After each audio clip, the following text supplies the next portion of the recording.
संघ के अंध विरोधी मुस्लिमों को दो प्रकार से भ्रमित करते हैं।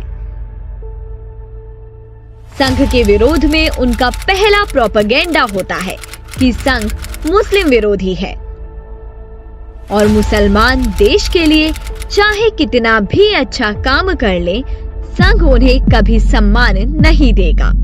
किंतु जब उन्हें दिखता है कि संघ राष्ट्रीय विचारों के मुस्लिमों का सम्मान कर रहा है, उन्हें आगे बढ़ा रहा है, अपने साथ जोड़ रहा है, तो यही संघ विरोधी मानसिकता के लोग शुरू कर देते हैं एक नया प्रोपेगेंडा कि संघ मुस्लिमों को लुभाने के लिए यह सब कर रहा है। यह संघ का कोई छलावा है, कोई नई चाल है।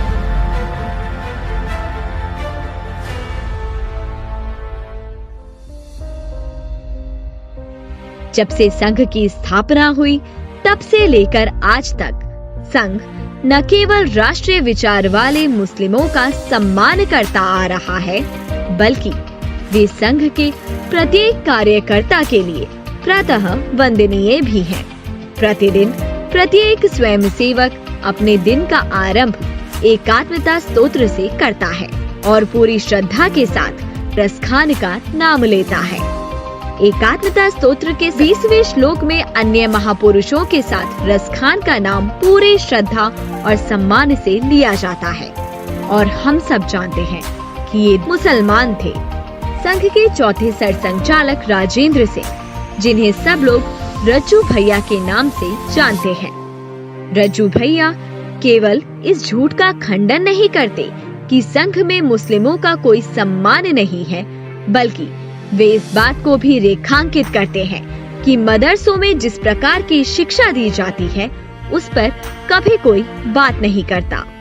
हम लोग 4 को तो अपनी इसमें भी गिनते हैं। रहीम थे या रसखान थे या जायसी थी, पढ़ाई के लिए भी रखें, परंतु जब तक कि उनका वो एटीट्यूड आता तब तक ही अंग्रेजों की और कांग्रेस की इस लड़ाई ने उसको बिगाड़ दिया।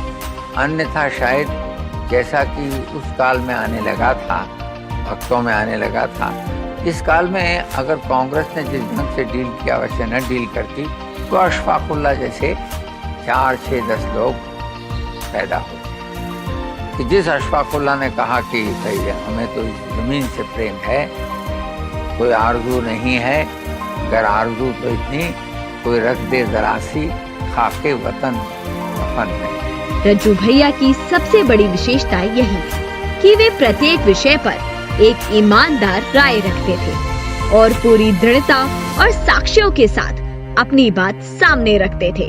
उनकी दृष्टि, उनकी सोच और उनके विचार हमेशा तर्क संगत रहे।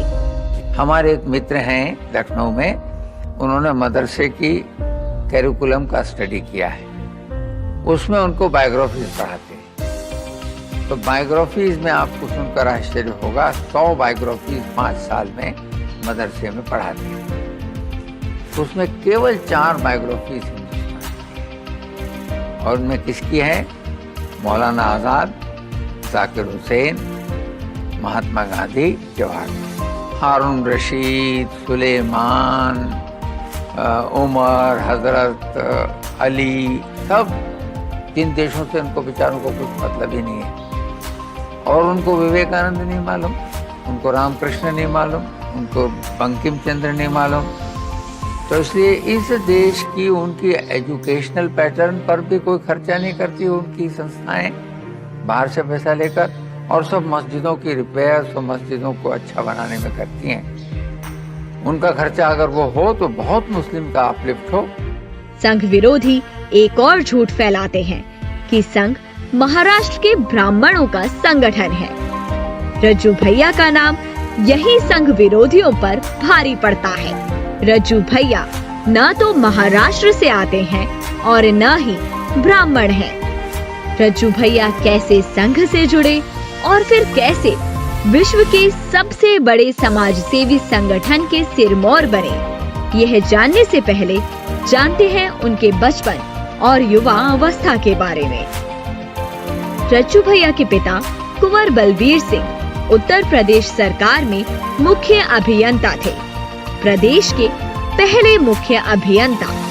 रज्जू भैया की प्रारंभिक शिक्षा बुलंदशहर में उनके पैतृक गांव में ही हुई और उसके बाद वे पिता के साथ नैनीताल चले गए।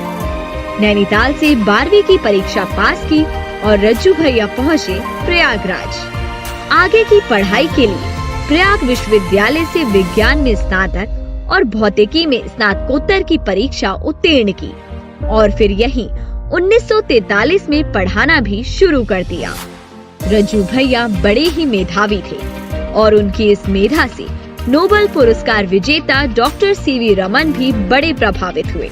जब वे रज्जू भैया की एमएससी में मौखिक परीक्षा लेने आए तो उन्होंने रज्जू भैया को अपने साथ बंगलुरु आने का प्रस्ताव दिया, किंतु रज्जू भैया तो तब तक कुछ और ही निर्णय ले चुके थे। जब रज्जू भैया एमएससी के अंतिम वर्ष में थे तब उनके जीवन में आया एक टर्निंग पॉइंट। प्रयाग विश्वविद्यालय में पढ़ते हुए रज्जू भैया संघ की प्रभात शाखा में जाने लगे। वे प्रथम वर्ष संघ शिक्षा वर्ग करने काशी पहुँचे।